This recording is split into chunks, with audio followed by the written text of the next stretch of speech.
Graça e paz do Senhor Jesus seja com todos nós. Uma ótima segunda-feira para todos.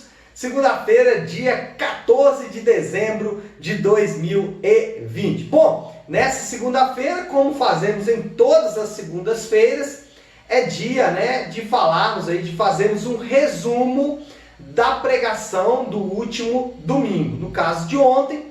E ontem, dando sequência à exposição do Evangelho de Marcos, nós concluímos o capítulo 14 do Evangelho de Marcos. E o que nós tivemos ali, o qual nós meditamos então nesse domingo? Nós tivemos mais um daqueles exemplos, que os estudiosos dizem do sanduíche que Marcos faz. Marcos usa essa estratégia literária em todo o seu Evangelho.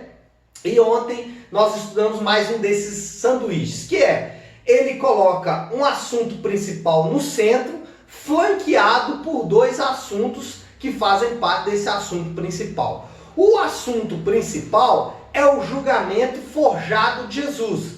Aquele circo, que é formado pelo Sinédrio para julgar Jesus, mas na verdade eles já estavam decididos a condená-lo à morte. E aí nós temos ali nesse julgamento uma declaração de Jesus que praticamente vai colocar um carimbo de sentença de morte nas suas costas, que é quando ele, questionado pelo Caifás, o sumo sacerdote, ele declara, o sumo sacerdote pergunta, você é o Cristo, filho do Deus bendito?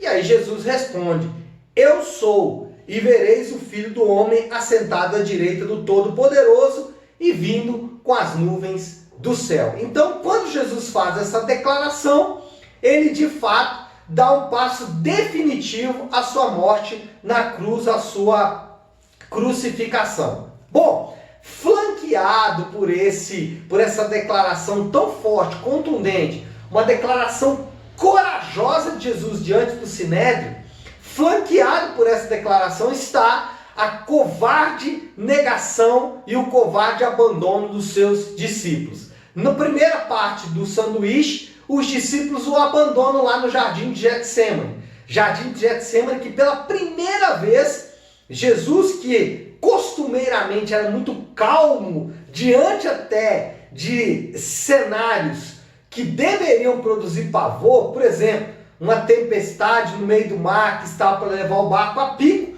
Jesus estava dormindo. Então Jesus, normalmente, ele tinha uma calma que era até assustadora. Mas no Getsêmani, o texto bíblico diz que ele foi tomado de pavor. E aí nós entendemos por que ele foi tomado de pavor na sua oração. Ele fala, Senhor, passa de mim este cálice. O que trouxe pavor para Jesus foi o cálice que ele beberia, ou seja, a ira de Deus seria derramada sobre ele. Diante disso, nesse cenário de pavor, os discípulos não conseguem vigiar com ele 1 hora em oração. Além disso, diante da ameaça da prisão, que de fato acontece, todos abandonam Jesus. Essa é a primeira parte do sanduíche. Na segunda parte, nós temos o relato de Pedro. Pedro, aquele mesmo Pedro, que era o autossuficiente Pedro, que pegou uma espada e cortou a orelha do servo do sumo sacerdote. Esse mesmo Pedro, agora, quando ele é confrontado por uma humilde criada, ele nega veementemente ser seguidor de Jesus. E aí nós temos ali um relato muito interessante, porque de um lado Jesus está sendo humilhado, execrado, cuspido e zombado. Do outro lado, o texto bíblico diz que Pedro está aquentando-se ao fogo. Ou seja, mostrando exatamente a diferença, o contraste entre a posição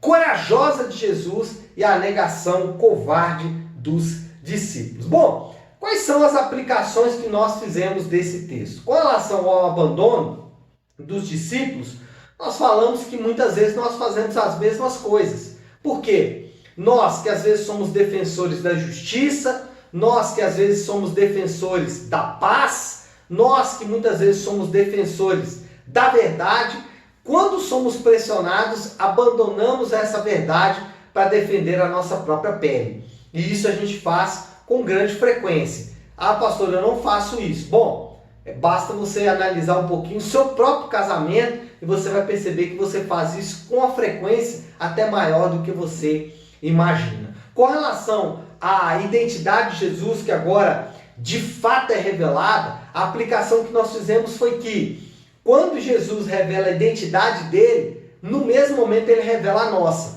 Por quê? Se ele é o Filho de Deus que veio morrer por pecadores, nós somos pecadores salvos pela graça. E aí, qual é o impacto disso nas nossas próprias vidas? Bom, nós podemos reagir e interagir com as coisas criadas, né? O nosso dinheiro, ou as nossas oportunidades profissionais, ou podemos até interagir com pessoas carentes de forma diferente. Por quê? Porque essas coisas, dinheiro, carreira, amor, etc. e tal, elas não exercem mais a influência que exerciam sobre nós.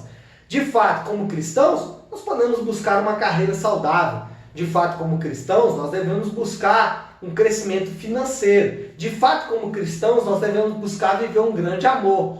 Mas nós não baseamos mais a nossa identidade nestas coisas. Então, foi basicamente essa a aplicação. E eu quero até ler a aplicação que nós deixamos ontem para relembrar essa aplicação hoje. Nós temos o seguinte: se você está vivendo para si mesmo, pensando em seu próprio bem-estar, gastando dinheiro em suas necessidades sem pensar nos outros, lutando por poder e pensando apenas no sucesso e na reputação, provavelmente você está negando e abandonando Cristo. Bom, essa foi a nossa aplicação de ontem. Ela já vai estar disponível, né, junto com todo o estudo dessa pregação de ontem, já no site www.leoeller.com. Você pode acessar, pode ler essa aplicação, pode meditar um pouco mais nessa pregação de ontem, tá bom? Pessoal, então é isso. Uma ótima segunda-feira para todos e uma ótima semana em nome de Jesus. Deus abençoe.